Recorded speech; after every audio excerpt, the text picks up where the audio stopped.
Hello बच्चों, चलिए प्रश्न को समझते हैं। प्रश्न है आपके सामने कि एक अभिक्रिया A प्लस बी मिलकर के बनाते हैं C प्लस डी और साथ में ऊर्जा मुक्त हो रही है। लिए एंट्रोपी परिवर्तन धनात्मक पाया गया। यह अभिक्रिया संभव होगी। पहला विकल्प है उच्च ताप पर, दूसरा विकल्प है केवल निम्न ताप पर, तीसरा विकल्प है किसी भी ताप पर नहीं, चौथा विकल्प है किसी भी ताप पर। तो आपको बताना है यह अभिक्रिया कौन से ताप पर संभव होगी। तो इस प्रश्न की जो मुख्य अवधारणा है वो ये है कि आपको पता होना चाहिए कि कोई अभिक्रिया कब संभव होगी और कब संभव नहीं होगी। तो आपको पता होना चाहिए कि कोई अभिक्रिया कब संभव होती है, कब नहीं होती। इसके लिए आप एक एक टर्म दी जाती है जिसको बोला जाता है आपके डेल्टा जी, जिसको बोला जाता है गिब्स मुक्त ऊर्जा परिवर्तन, जिसका सूत्र रहता है डेल्टा जी बराबर delta H minus T delta S. यहाँ पर सारी की सारी टर्मों को हम समझते हैं। डेल्टा जी को बोला जाता है गिब्स मुक्त ऊर्जा परिवर्तन, डेल्टा एच होता है आपके एंथैल्पी परिवर्तन, टी होता है टेम्परेचर और डेल्टा एस होता है आपके एंट्रोपी परिवर्तन।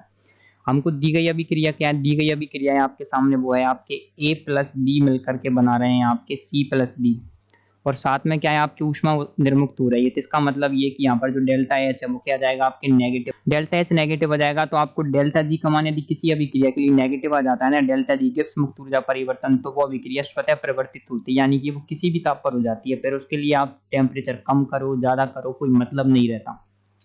तो यहाँ पर डेल्टा एच का मान आपको नेगेटिव दे रखा है, डेल्टा एच बराबर negative minus T delta S. देखिए टी टेम्परेचर आप जानते हैं रूम टेम्परेचर पर होगी कोई भी अभिक्रिया। तो आप मान लीजिए टेम्परेचर में मान लेता हूँ 50 डिग्री, या 50 डिग्री नहीं जनरली 20 डिग्री ले लेते हैं। 20 डिग्री यहाँ पर जो टेम्परेचर होता है उसको 273 प्लस 20 का मान कितना हो जाएगा 293।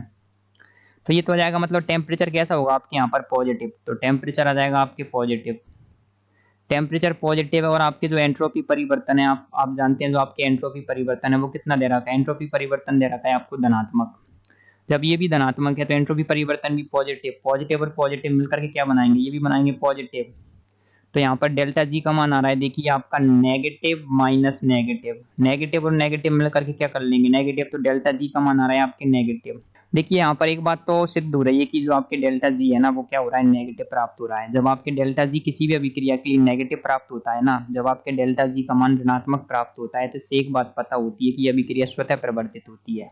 और स्वतः परिवर्तित होने वाली अभिक्रिया टेम्परेचर पर यानी कि तापमान पर निर्भर नहीं करती है, वो किसी भी ताप पर निर्भर होगी, किसी भी ताप पर संपन्न होगी। तो आपसे प्रश्न में क्या पूछा था, तो जो हमारी अभिक्रिया के लिए डेल्टा जी का मान आ गया नेगेटिव, तो अब आपसे पूछ रहा है कि यह अभिक्रिया संभव होगी उच्च ताप पर, निम्न ताप पर, किसी भी ताप पर, या फिर किसी भी ताप पर नहीं। तो यह अभिक्रिया किसी भी ताप पर संभव होगी। तो विकल्प डी आपके सही उत्तर होगा क्योंकि डेल्टा जी का मान नेगेटिव आ रहा है। तो आशा करते हैं आपको प्रश्न का उत्तर समझ आया होगा। धन्यवाद।